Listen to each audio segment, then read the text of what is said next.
દિવસ સુધી તમે અમારા ઘરમાં કૂતરા જેવા માણસો જોયા છે, પણ હવે સાક્ષાત કૂતરાઓ અમારા ઘરમાં હરતા ફરતા થઈ ગયા છે. અરે રાત્રે સૂતા હોઈએ ત્યારે ગમે ત્યારે કૂતરાઓ ઘરમાં આવે છે, અમને ચાટીને જતા રહે છે. ગજવામાં ભૂલથી જો પાન મસાલા જેવું રહી ગયો ને તો કૂતરાઓ આવીને ગજવા પંપોશે, પાન મસાલા ખાઈને જ અમને છોડે છે.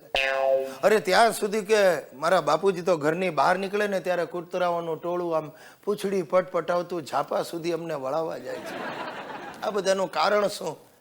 કોક અવળચંડાએ મારા બાપુજીના મનમાં એવું ઘુસાડી દીધું છે કે કૂતરા ભગવાનનું સ્વરૂપ છે, એમને પ્રેમ કરો અને મોક્ષ પ્રાપ્ત કરો. બસ એ દિવસથી મારા બાપુજી અમારો રહ્યો સયો ખજાનો કૂતરાઓ પાછળ ઉડાવી રહ્યા છે. અરે ગિરીશ આ લે આ બિલ છે. 2000 રૂપિયા બિસ્કિટ વાળાને દેવાના બાકી છે. મેં કૂતરા માટે લીધેલા ને. અરે બાપુજી આ શું માંડ્યું છે તમે? અરે આપણે બધા રાતની વધેલી ભાખરીઓ સવારે નાસ્તામાં ખાઈએ છીએ અને તમે આ કૂતરાઓને ક્રીમ બિસ્કિટ ખવડાવો છો? ચૂપ રે નપાવટ.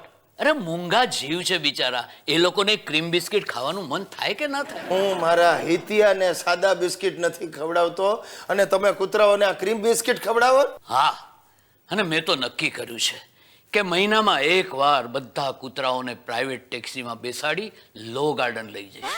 ત્યાંની ફેમસ પાઉંભાજી અને કુલ્ફી ખવડાવીશ અને મોક્ષ પ્રાપ્ત કરીશ. અરે તમે કરતા કરશો, આમાં મને મોક્ષ મળી જશે. બાપુજી આમાં મારી હાલત કૂતરા જેવી થઈ જશે. મહેરબાની કરીને આ કૂતરા પ્રેમ બંધ કરો.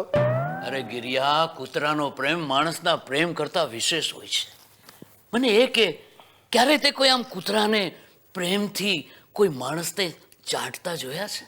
બાપુજી તમારી ઈચ્છા હશે ને તો હું તમને સવાર સાંજ પ્રેમથી ચાટીશ, પણ તમે મને આ રોજે રોજ ખોટા ખર્ચાની નહીં ચોંટાડો.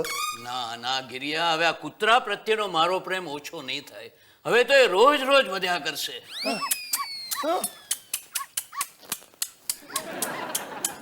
આ જોયું સાહેબ, મારા બાપુજીને કૂતરા પ્રેમનો હડકવા લાગ્યો છે અને ખર્ચાના 14 ઇન્જેક્શનો મારે લેવા પડશે.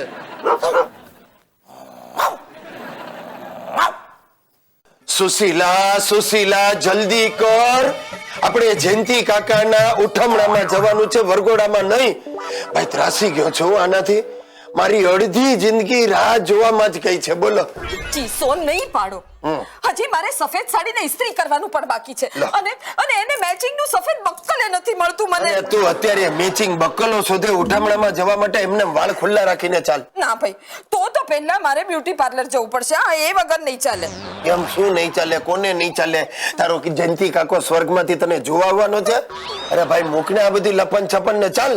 જુઓ, તમારા કાકા ગુજરી ગયા ત્યારે તમે કેવો સફેદ નવો કુર્તો સીવડાવ્યો તો, પણ મારા કાકા ગુજરી ગયા હોય ત્યારે મારે મેચિંગ બક્કલે લઈ નાખવાનો. મારી માં તો ક્યાંથી ક્યાં વાત લઈ જાય છે. આપણે બેસડામાં જવાનું છે, બ્યુટી કોન્ટેસ્ટમાં નહીં. પ્રસંગ ભલે ગમે તે હોય, પણ હું રૂપાળી લાગુ એ તમને પસંદ જ નથી. અરે તું વાતને ક્યાંથી ક્યાં પહોંચાડે છે મારી માં? તું ચાલ. નહીં આવું, અને વધારે મગજમારી કરશો તો તમારા બેસણામાં પણ નહીં આવો.